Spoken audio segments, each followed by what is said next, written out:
Deuxième Guerre mondiale, dans le Pacifique. Un commandant de sous-marin américain vérifie sa position avant de torpiller un navire marchand japonais.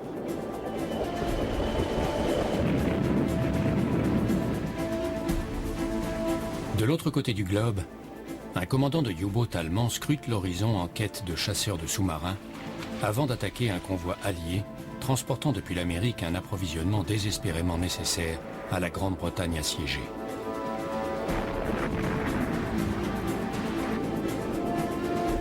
Le blocus est l'une des armes de guerre les plus puissantes. Couler un cuirassé et la capacité militaire de l'ennemi est à peine égratignée.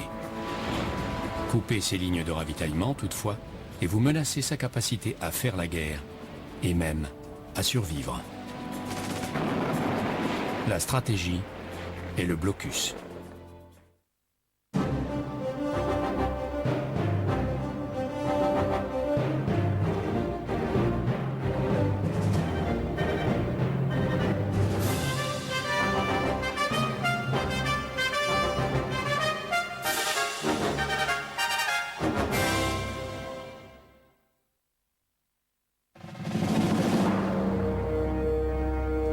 Europe 1940. Les armées de Hitler occupent presque tout le continent. Ils contrôlent la côte atlantique française. Un seul pays résiste, la Grande-Bretagne. Malgré son isolement, elle continue à contrecarrer les ambitions militaires du Führer. Mais la Grande-Bretagne est terriblement vulnérable. Nation maritime, elle dépend de l'océan pour acheminer vivres et matériel. Pour poursuivre le combat, il lui faut encore plus. Des armes, des munitions et les soldats qui l'aideront à lutter. Elle a un allié précieux, les États-Unis et ses vastes ressources alimentaires, sa puissance industrielle et pour finir, ses hommes. Comment l'Allemagne peut-elle couper cet approvisionnement ? Comment les stratèges navals allemands peuvent-ils mettre à genoux la Grande-Bretagne ? Décembre 1941. Les États-Unis se préparent à riposter après l'attaque japonaise de Pearl Harbor.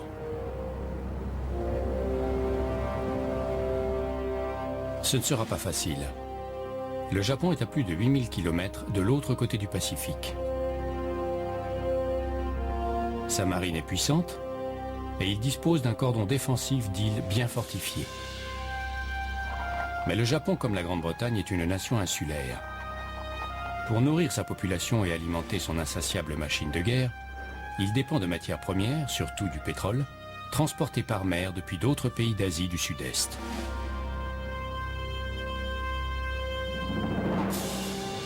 Pour les Allemands contre la Grande-Bretagne, comme pour les Américains contre le Japon, la stratégie est la même.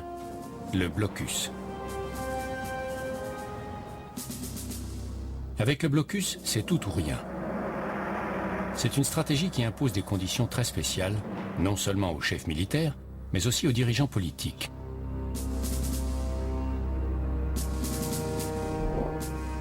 La volonté politique. Le blocus est un acte de guerre, pas uniquement contre un ennemi, mais souvent contre les puissantes nations neutres qui l'approvisionnent. Attaquer des pays neutres peut avoir pour conséquence l'entrée en guerre d'autres nations aux côtés de l'ennemi. Les blocus ont souvent des conséquences inattendues.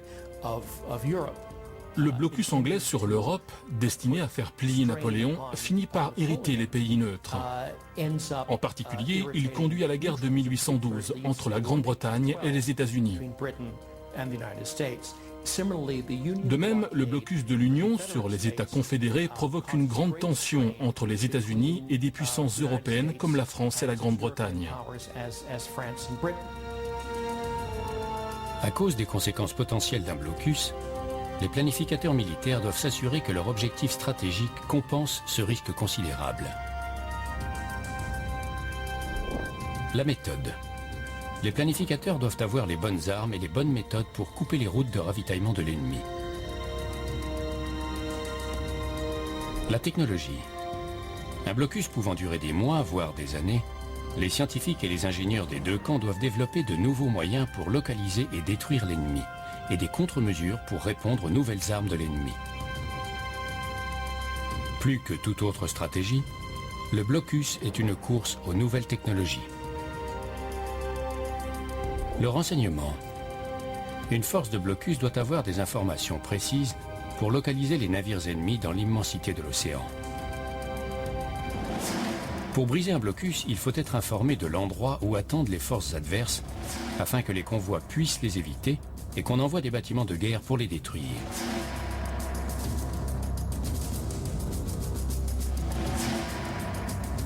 La tactique. Les commandants doivent constamment adapter leur tactique aux nouvelles armes et aux contre-mesures utilisées par l'ennemi. Le blocus est employé depuis des siècles. Mais en tant que stratégie de victoire totale, il n'est devenu réalisable qu'après la révolution industrielle. L'histoire fourmille d'exemples de tentatives de blocus, mais il n'est devenu efficace qu'avec l'accroissement et la modernisation des flottes de guerre, qui ont pu alors le faire respecter. Ce qui signifie que le blocus ne commence à fonctionner qu'au début du XIXe siècle. Au début du XXe siècle, le monde est devenu un marché international. Les nations dépendent largement de l'importation de matières premières et d'aliments de base. Interrompre ce commerce réduirait un pays à la famine. Et un pays affamé ne peut pas gagner une guerre. Le blocus est à présent une stratégie potentiellement mortelle. Un épisode de la Première Guerre mondiale démontre combien l'étau d'un blocus peut être meurtrier. Celui des Anglais sur l'Allemagne cause de dures privations aux civils. Cette souffrance joue un rôle majeur dans la démoralisation de l'armée allemande et conduit à son effondrement final. 2 décennies plus tard, au début de la Deuxième Guerre mondiale, les enjeux sont encore plus élevés. Les stratèges des deux camps sont très conscients qu'un blocus bien exécuté peut décider de l'issue du conflit. Les Allemands, à l'aube d'un affrontement en Atlantique Nord, comme les Américains se préparant au combat dans le Pacifique, doivent prendre la première décision cruciale de leur stratégie de blocus.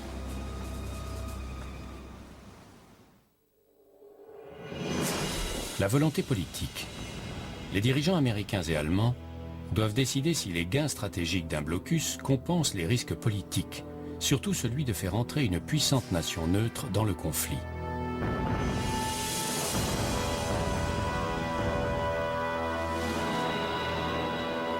Les Allemands et les Anglais sont bien placés pour connaître les risques politiques d'un blocus. Durant la Première Guerre mondiale, leur U-boat livre un combat sans merci contre tout navire approchant des îles britanniques. Le problème, c'est que certains de ces navires transportent des ressortissants de pays neutres. Le 7 mai 1915, le U-boat U-20 coule le Lusitania, un paquebot de la Cunard. Près de 1200 personnes y laissent la vie, dont 124 citoyens américains, pays neutres. Quand la nouvelle atteint les États-Unis, la population s'indigne. L'incident joue un rôle majeur dans leur entrée en guerre aux côtés des Alliés. 24 ans plus tard, au début de la Deuxième Guerre mondiale en Atlantique, les chefs des deux camps sont pleinement conscients des leçons du Lusitania.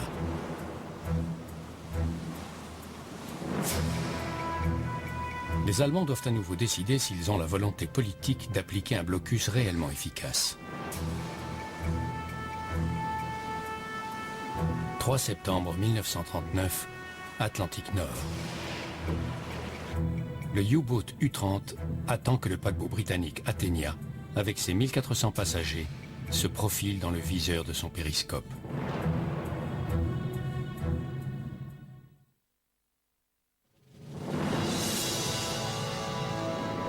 L'Allemagne et l'Angleterre sont officiellement en guerre depuis quelques heures à peine. Le U-30 arme ses lance-torpilles et fait feu. Le paquebot britannique reçoit un coup mortel. Sur les 1400 passagers, 112 périssent, dont 28 Américains. Une guerre sous-marine sans pitié, coulée sans semonce, semble s'annoncer. Comme on peut s'y attendre, les États-Unis sont en rage contre l'Allemagne. Hitler craint tant que ce genre d'incident n'incite l'Amérique neutre à entrer dans le conflit qu'il interdit aux U-boats d'attaquer les transatlantiques.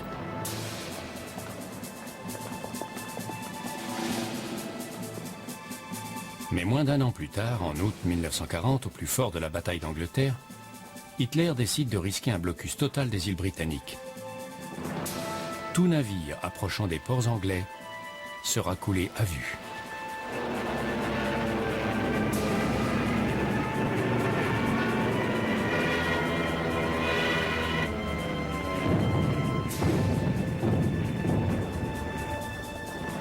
Pourtant, ils redoutent toujours les Américains. Ce n'est qu'après l'attaque de Pearl Harbor en décembre 1941 que ces U-boats commenceront à opérer dans l'Atlantique Ouest. Ce n'est donc que 2 ans après le début de la Deuxième Guerre mondiale que le blocus allemand de l'Angleterre devient une campagne où tous les coups sont permis. Jusque-là, les implications stratégiques et politiques de cette stratégie ont retenu Hitler.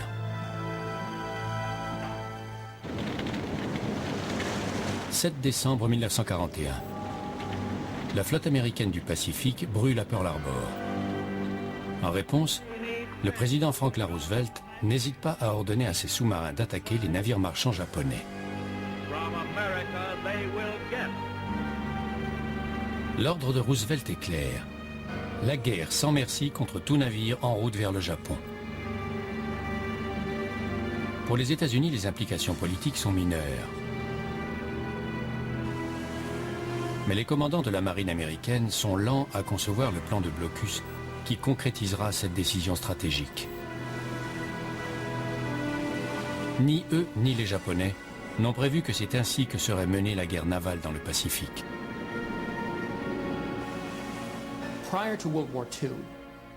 Avant la Deuxième Guerre mondiale, ni la marine japonaise, ni la marine américaine ne portent une grande attention à la question du blocus du Japon. À la place, les deux amirautés se concentrent, comme le veut la tradition, sur une grande bataille navale, cuirassé contre cuirassé.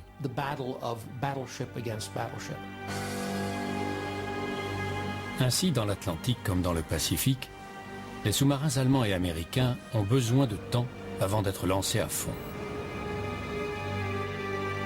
Ce n'est que lorsque leurs maîtres politiques prennent la décision d'imposer le blocus que les commandants allemands et américains accèdent à la deuxième condition de la stratégie. La méthode. Les planificateurs doivent avoir les bonnes armes et la bonne approche pour couper les routes d'approvisionnement de l'ennemi. Dans les années précédant la Deuxième Guerre mondiale, Hitler a réarmé l'Allemagne, ayant certainement en tête un conflit avec l'Angleterre.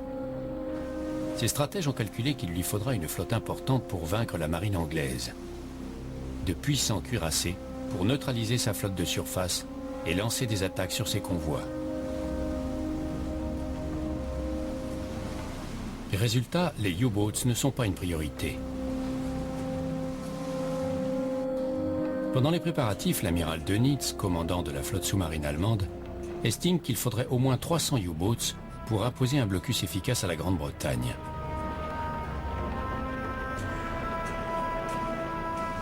Mais au début des hostilités, il n'en a que 55.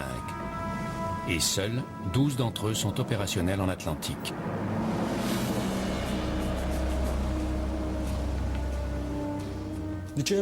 Avant la Deuxième Guerre mondiale, les Allemands ont fait de nombreuses erreurs comparables à celles d'avant la Première Guerre mondiale. Ils ont conçu leur flotte pour une victoire rapide, pour la suprématie maritime, pour une bataille décisive et pour une invasion. Une guerre d'usure ne les intéressait pas, et par conséquent un blocus non plus. Durant les premiers mois du conflit, les attaques des bâtiments de surface allemands contre les convois britanniques se révèlent largement inefficaces.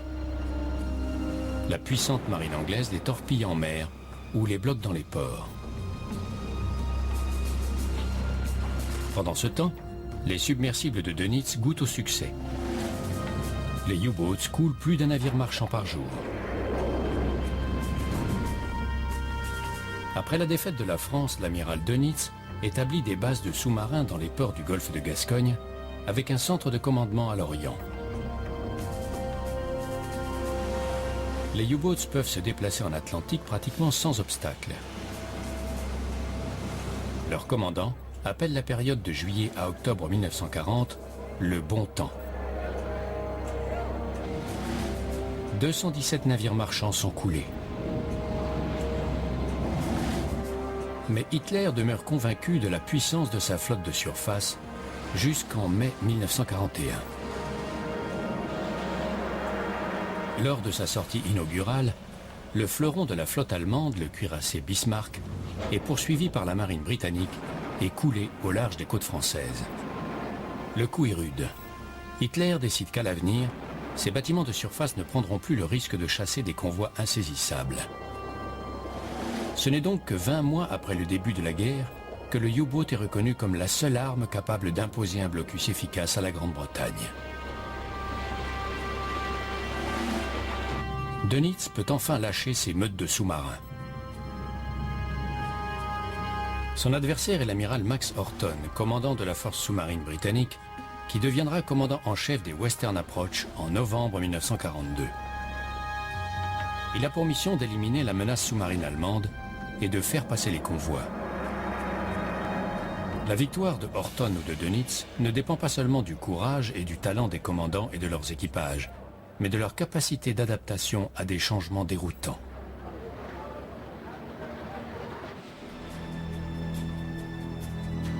Dans le Pacifique, les États-Unis sont tout aussi hésitants à utiliser leurs sous-marins pour imposer un blocus total que l'Allemagne en Atlantique.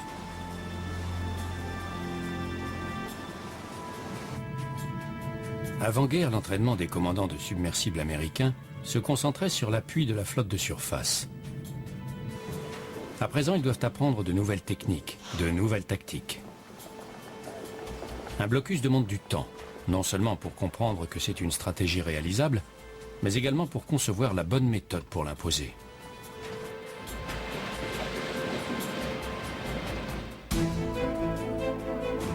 Dans le Pacifique, les routes empruntées par les navires transportant des matières premières vitales vers le Japon et du ravitaillement vers les garnisons japonaises d'outre-mer sont à des milliers de kilomètres des bases de sous-marins américaines. À présent, les sous-mariniers américains et allemands doivent résoudre le problème de la taille de leur champ de bataille et affronter l'ennemi.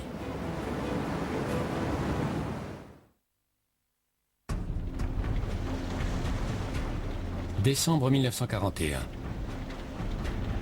Maintenant que l'Amérique est entrée en guerre, Dönitz peut enfin envoyer ses meutes de chasseurs à l'ouest, d'abord sur la côte est des États-Unis, puis sur la côte de Floride, et enfin dans le golfe du Mexique. Graduellement, la marine et les gardes-côtes américains prennent le dessus. Ayant perdu de nombreux U-boats, les Allemands se retirent en haute mer.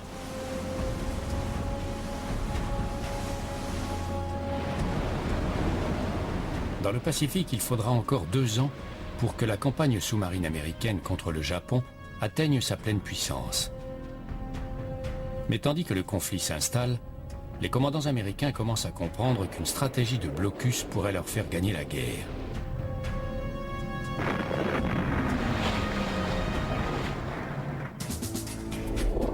La technologie. Dans la stratégie de blocus, la victoire va au camp qui peut développer et exploiter la technologie le plus efficacement. Ce sera démontré dans les batailles de l'Atlantique et du Pacifique. Mais en Atlantique, la marge de supériorité sera plus serrée et le résultat incertain. La tentative allemande de blocus des îles britanniques avait pour but d'empêcher les Américains de faire parvenir aux Anglais et aux Alliés les ressources indispensables pour porter la guerre en Allemagne. Cela a résulté en une formidable course à la technologie, les U-boats allemands repoussant leurs limites, et bien sûr, les Alliés essayant de contrer les sous-marins ennemis en les pourchassant et en les détruisant. L'importance de la technologie est démontrée dans l'Atlantique durant la Première Guerre mondiale, alors qu'Allemagne et Grande-Bretagne cherchent la victoire par un blocus. Agresseurs, les Allemands créent et développent des sous-marins et des torpilles d'un nouveau genre. Agressés, les Anglais développent des méthodes de détection des submersibles ennemis, en particulier l'ASDIC, acronyme de Anti-Submarine Detection Investigation Committee, un système de sonar qui repère le cap et la distance d'un sous-marin immergé en envoyant des ondes sonores sur sa coque.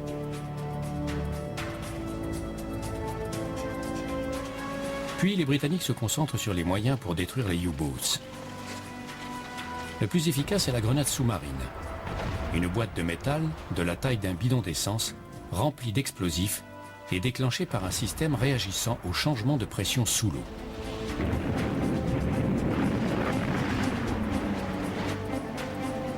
Les Anglais vont également prouver leur efficacité en imposant leur blocus à l'Allemagne. Malgré sa technologie désuète, leur flotte de surface en mer du Nord, destroyers et bateaux plus petits, arrête et fouille tout navire marchand à l'approche des ports allemands. L'Allemagne est étranglée, sa capacité à poursuivre la guerre gravement compromise.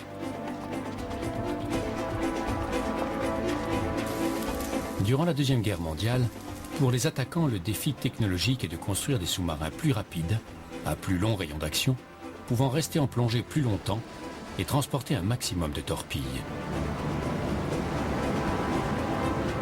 Et parce que les premières attaques auront lieu en surface, un armement de pont.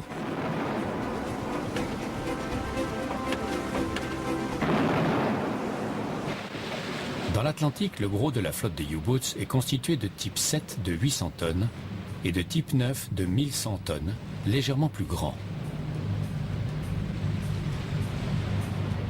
Un U-boat a une vitesse de surface de 17 nœuds, une vitesse en plongée de 8 nœuds et peut rester submergé pendant 18 heures à une allure de 4 nœuds. Il est équipé de 4 tubes lance-torpilles de 52 cm à l'avant et d'un à l'arrière et transporte environ 14 torpilles. Sur le pont, un canon de 88 ou de 105 mm et un ou deux canons jumeaux anti-aériens.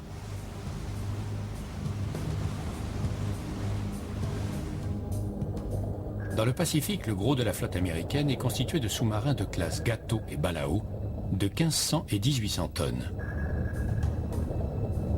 Avec 10 tubes lance-torpilles, 6 à l'avant et 4 à l'arrière, un canon de 75 et 2 canons anti-aériens, les submersibles Gato et Balao ont une vitesse de surface de 20 nœuds et de près de 9 nœuds en plongée. Moins maniables que les U-boats allemands, mais beaucoup plus grands, ils peuvent effectuer des patrouilles bien plus longues avec un armement plus lourd.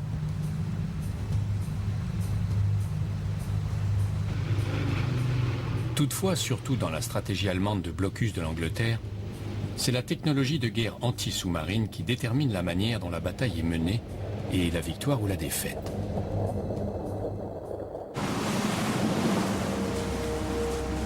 Durant les 2 premières années de la bataille de l'Atlantique, les Alliés ont l'ASDIC, qui deviendra le sonar, qui détecte les sous-marins en plongée, mais est incapable de les repérer à la surface.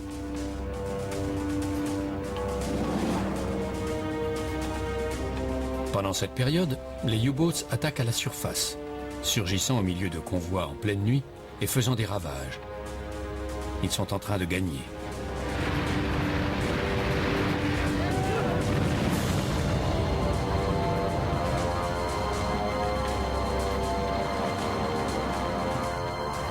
Mais en 1941, les Anglais équipent les escorteurs de radars qui leur permettent de détecter les U-boats en surface. Le radar est également conçu pour être installé dans les avions.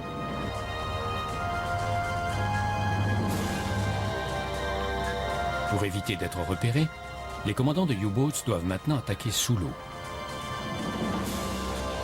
ce qui les expose à tout un arsenal de nouvelles armes anti-sous-marines.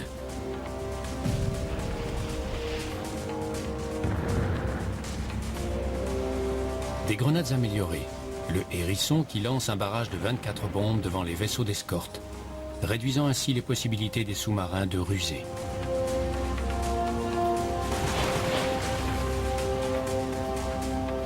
Le HFDF, système de radiogoniométrie à ondes courtes, permet également aux bâtiments de détecter les U-boats en interceptant leurs signaux radio.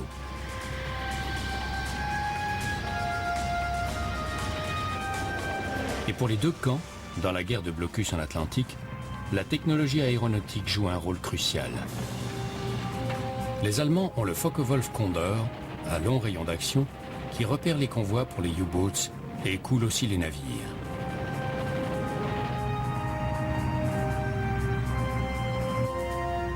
Les Alliés ripostent avec des avions patrouilleurs de plus en plus efficaces, comme le Consolidated Catalina.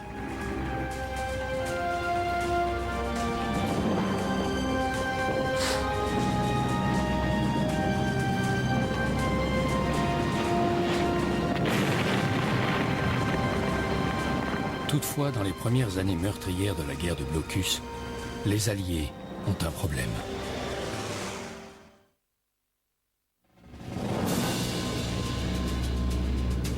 Au-dessus de l'Atlantique, un Catalina scrute les flots gris à la recherche de U-boats. Mais jusqu'au milieu de 1943, les avions de l'amiral Max Horton, opérant au large de l'Angleterre, de Terre-Neuve, de l'Islande et de Gibraltar, ont un rayon d'action limité.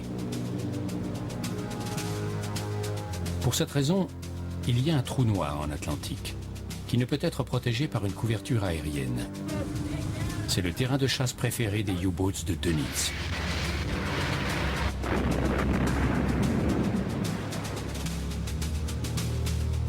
Avec l'élargissement du rayon d'action des avions, le trou rétrécit. Mais les marins le nomment toujours Torpedo Alley, l'allée des torpilles. Ainsi, dans ce secteur crucial du champ de bataille de l'Atlantique, pour le moment, la technologie n'a pas réussi à vaincre les U-boats. Dans le Pacifique, les scientifiques mettent également au point la technologie qui assistera les commandants de submersibles. Un premier radar est installé sur un sous-marin américain en 1942. Des torpilles plus performantes font leur apparition.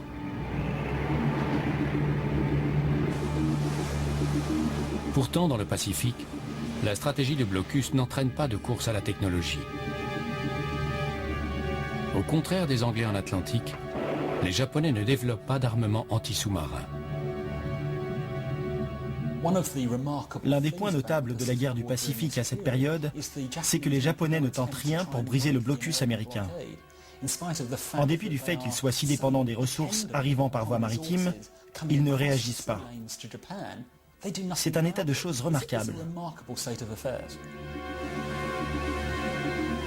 Mais la technologie ne résout pas uniquement le problème de l'attaque ou de la défense. Elle joue un rôle fondamental dans la condition suivante de la stratégie de blocus. Le renseignement. Pour exploiter au maximum son avantage technologique, un commandant doit savoir où est l'ennemi. Et l'ennemi doit localiser les sous-marins attaquants et les éviter. Dönitz reçoit les rapports d'espions allemands de New York et d'autres ports de la côte Est, signalant les départs de convois.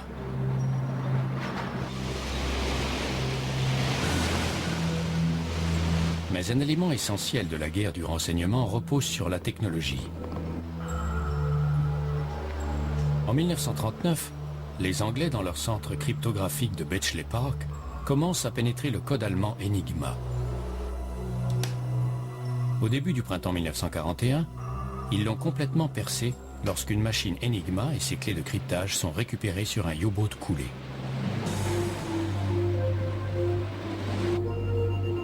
À présent, les analystes peuvent lire les messages des U-boats, ce qui permet aux Alliés de dérouter les convois. À l'été 1941, les pertes de navires chutent à 1/3 de celles du printemps. Pendant un temps, il y a de l'espoir pour les convois. Toutefois, début 1942, les U-boats passent à une nouvelle version du code Enigma appelée Triton, qui tient les décrypteurs anglais en échec jusqu'à la fin de l'année. À nouveau, les convois sont en danger.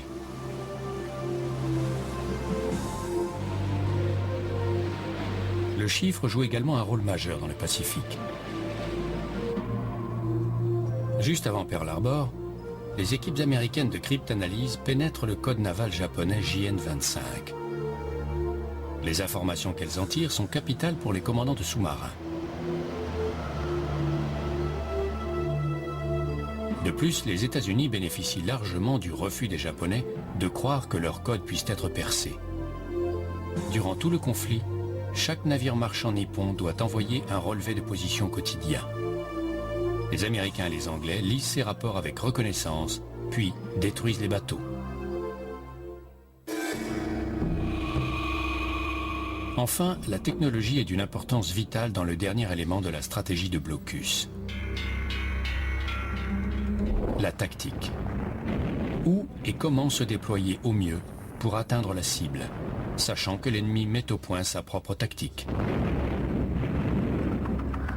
Dans la guerre de blocus de l'Atlantique, Dönitz et les Allemands basent leur tactique sur leur expérience de la Première Guerre mondiale. Les U-boats chassent en meute. Quand l'un d'eux repère un convoi, il le signale aux autres et la meute resserre son étau. En réponse, les Alliés s'efforcent de produire suffisamment d'escorteurs pour protéger correctement les convois.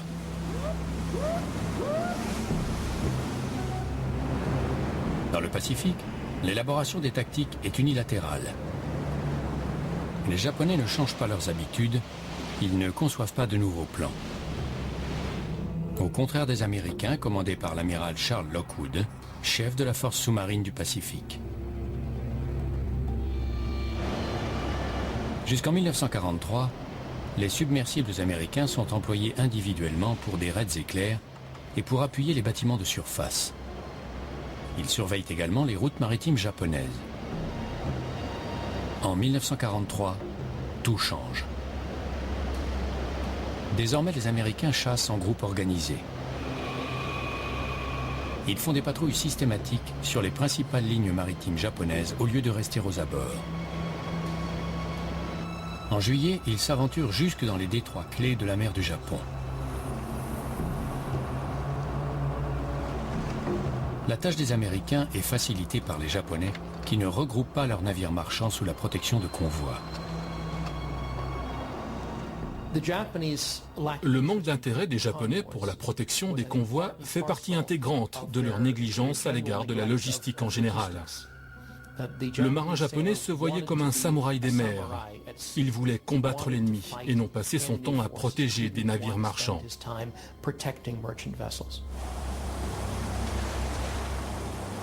L'élargissement des secteurs de patrouille américains entraîne des contacts plus fréquents. L'amiral Lockwood envoie à sa flotte de sous-marins l'ordre de viser plus particulièrement les tankers nippons afin de couper le Japon de son approvisionnement en pétrole dans tout le Pacifique. Il se concentre sur ce qui devient le goulot de Luzon, le détroit par lequel transite le pétrole de Sumatra et de Java. En août 1943, le Japon importe 1 750 000 barils par mois. Un an plus tard, ce chiffre est tombé à 360 000 barils. À elle seule, la marine japonaise consomme 1 600 000 barils par mois. Le blocus américain dans le Pacifique fonctionne. En 1944, les sous-marins américains coulent les bateaux ennemis au rythme de 50 par mois.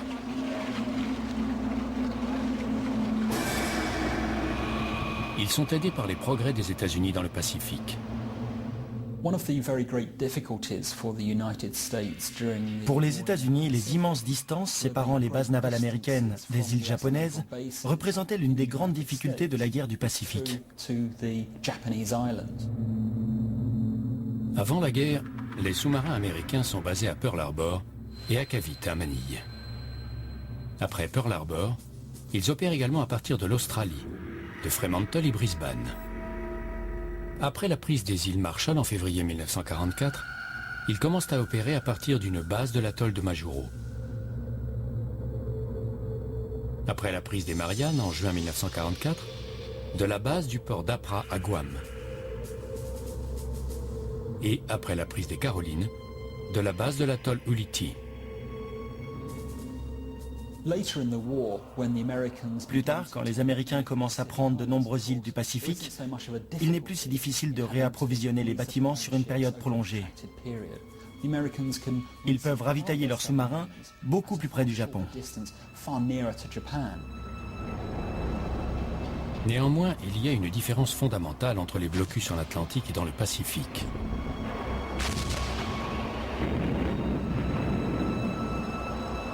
Dans le Pacifique, c'est une stratégie de guerre d'usure.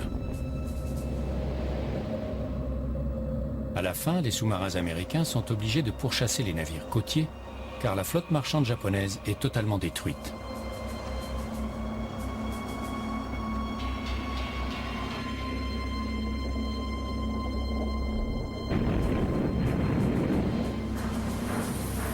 En Atlantique, le sort de la bataille oscille d'un camp à l'autre. Et les pertes augmentent pour Horton comme pour Dönitz.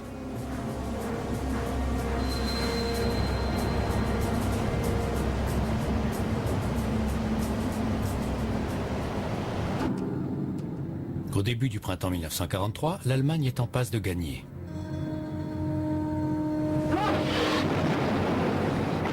Des meutes de U-boats infestent l'allée des torpilles. En mars 1943, il coule 120 bateaux alliés, 4 navires marchands par jour. Mais la stratégie de blocus en Atlantique va bientôt basculer dans une bataille cataclysmique qui va durer 1 mois et sera décisive.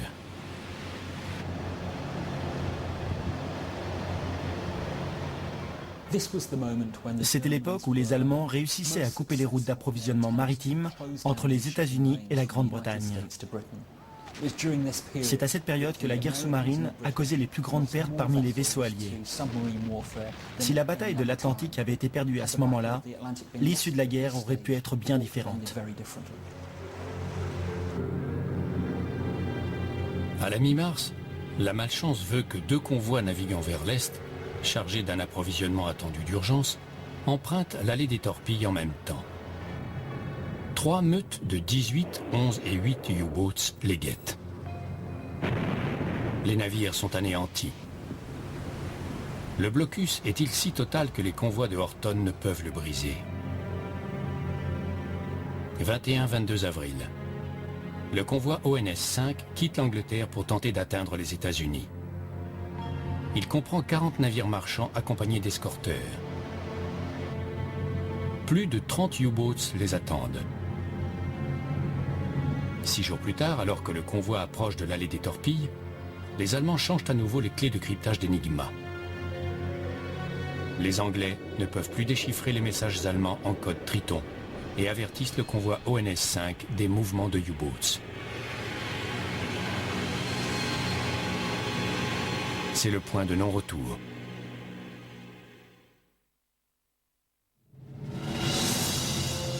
Le premier contact entre les meutes de sous-marins et le convoi ONS-5 a lieu le 28 avril.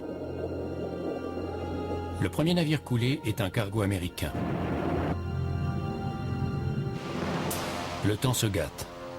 Se déplaçant lentement, le convoi se disloque.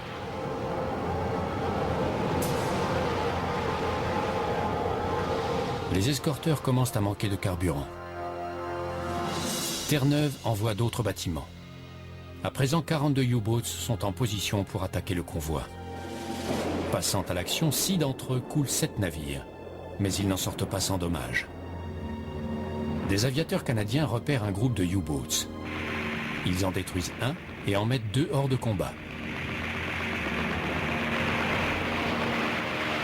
Bien qu'ils l'ignorent, celui qui triomphera au cours des longues journées et des sinistres nuits à venir changera le cours de la Deuxième Guerre mondiale. À cet instant crucial, les décrypteurs britanniques trouvent la nouvelle clé des codes d'Enigma. Ils interceptent des messages du quartier général des U-boats, envoyant davantage de sous-marins à l'attaque. En 8 heures, les U-boats attaquent 24 fois. Un seul est coulé.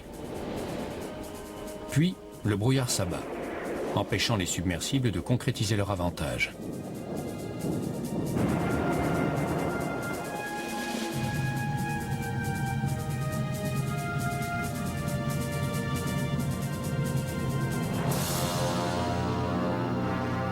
Ces précieuses heures de répit permettent aux nouveaux escorteurs canadiens de rejoindre le convoi assiégé et de prendre position. Ils peuvent alors contre-attaquer.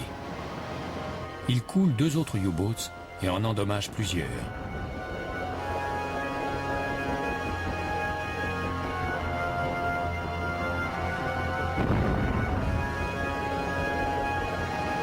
Le convoi ONS-5 parvient à gagner tant bien que mal Halifax en Nouvelle-Écosse.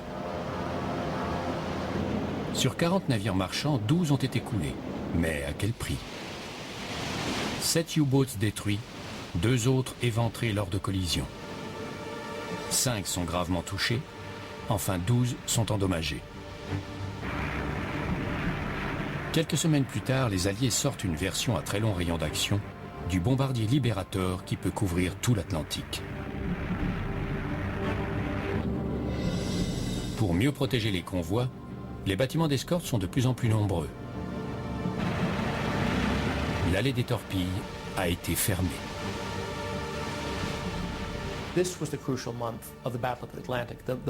C'est le mois crucial de la bataille de l'Atlantique.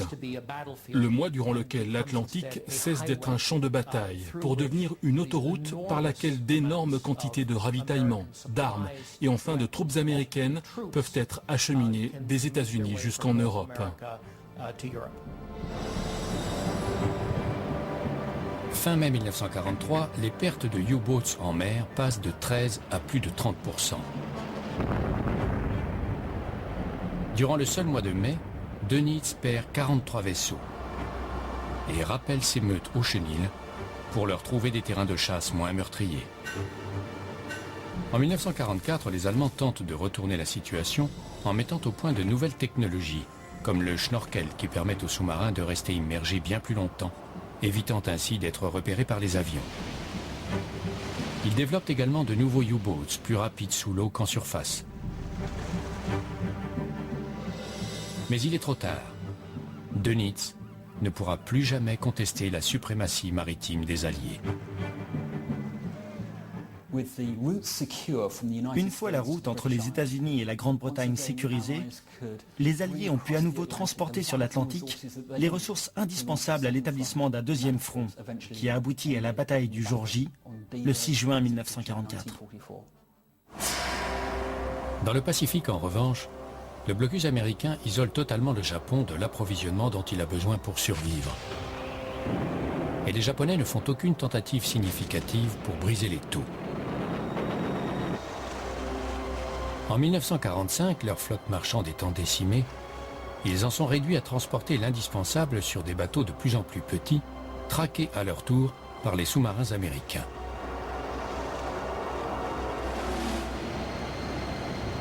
À la fin de la guerre du Pacifique, la marine marchande nippone a perdu pour plus de 8 millions de tonnes de vaisseaux, dont 4,9 du fait des sous-marins américains, c'est-à-dire 60%. Les Américains payent cher leur victoire. Sur les 288 sous-marins déployés durant la Deuxième Guerre mondiale, y compris en Atlantique, 52 sont coulés, dont 48 dans le Pacifique. Les sous-mariniers, qui ne constituent que 1,6% des effectifs de la marine, ont le plus haut taux de perte des forces armées américaines, avec 22% de morts.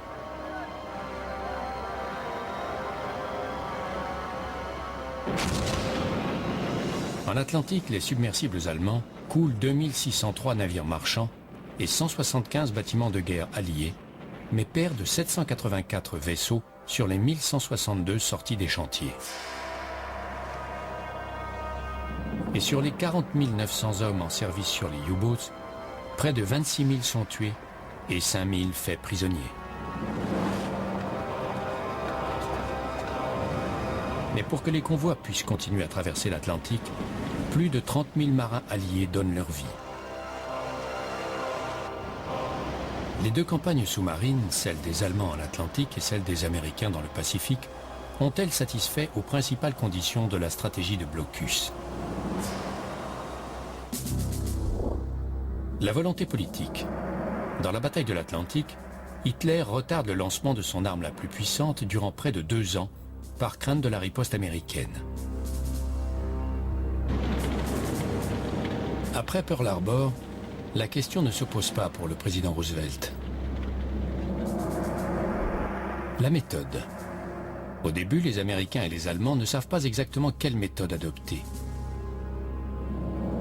Ils sont enfermés dans le concept des grandes batailles navales livrées par de puissants cuirassés. Les deux, pour différentes raisons, comprennent vite le rôle clé joué par les sous-marins durant un blocus. La technologie. Les Allemands comme les Américains développent leur technologie de guerre sous-marine le plus rapidement possible. Néanmoins, le problème des Allemands, c'est que les Américains développent encore plus efficacement leur technologie de guerre anti-sous-marine. Dans les deux cas, mais surtout en Atlantique, la technologie a un impact évident sur les autres éléments de la stratégie.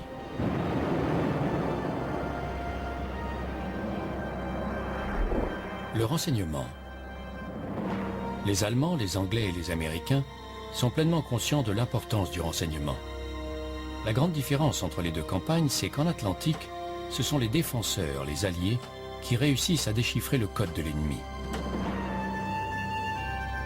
Dans le Pacifique, les décrypteurs américains pénètrent le code japonais, tandis que leur système de cryptage demeure inviolé. La tactique. Les Allemands comme les Américains lâchent leurs sous-marins en meute. Dans l'Atlantique, les Alliés opèrent en convoi et élaborent sans cesse de nouvelles tactiques anti-sous-marines. Dans le Pacifique, les Japonais dédaignent toute mesure anti-sous-marine et en subissent les conséquences. Avril 1945, un U-boat capturé arrive à Londres. Au bout du compte, la stratégie allemande a échoué parce qu'elle a perdu la course technologique. Non seulement le blocus américain a réussi, mais il a joué un rôle majeur, bien que méconnu, dans la défaite du Japon.